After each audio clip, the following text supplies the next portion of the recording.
Syria के Idlib में आतंकी गुट नुसरा फ्रंट के खिलाफ बड़ी कार्रवाई करते हुए रूसी एयरफोर्स ने कई ठिकानों पर बमबारी की, जिसमें इस आतंकी संगठन के कई बड़े कमांडो समेत कम से कम 45 आतंकी हलाक हो गए हैं। सीरिया में मौजूद रशियन रिकॉन्सिलिएशन सेंटर की ओर से कहा गया है कि उत्तरी सीरिया के इदलिब प्रांत में शेख यूसुफ इलाके में नुसरा फ्रंट के ठिकानों पर रूसी सेना ने बमबारी की, जिसमें इस संगठन में कई बड़े कमांडर समेत कम से कम 45 आतंकी मारे गए हैं। वहीं रशियन रिकॉन्सिलिएशन सेंटर के अनुसार नुसरा फ्रंट के इस ठिकाने में मौजूद आतंकी सीरिया के आम नागरिक और सैनिकों पर सीधे हमले में शामिल रहे हैं। ये आतंकी निकट भविष्य में भी आतंकी हमलों की योजना बना रहे थे।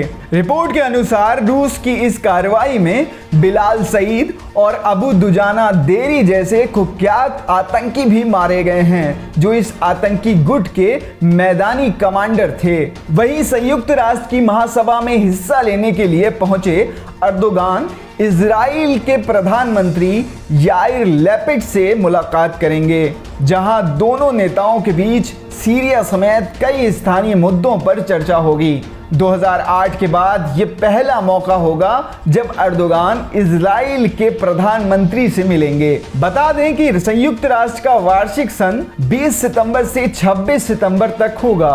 अर्दोगान और याइर लैपिड की मुलाकात की खबर देते हुए इजराइल के प्रधानमंत्री ऑफिस से कहा गया है कि प्रधानमंत्री याइर लैपिड न्यूयॉर्क में तुर्की राष्ट्रपति अर्दोगान से मुलाकात करेंगे। इससे पहले इजराइल के राष्ट्रपति इसहाक हर्जोग ने इसी साल मार्च में अपनी तुर्की यात्रा के दौरान अर्दोगान से मुलाकात की थी।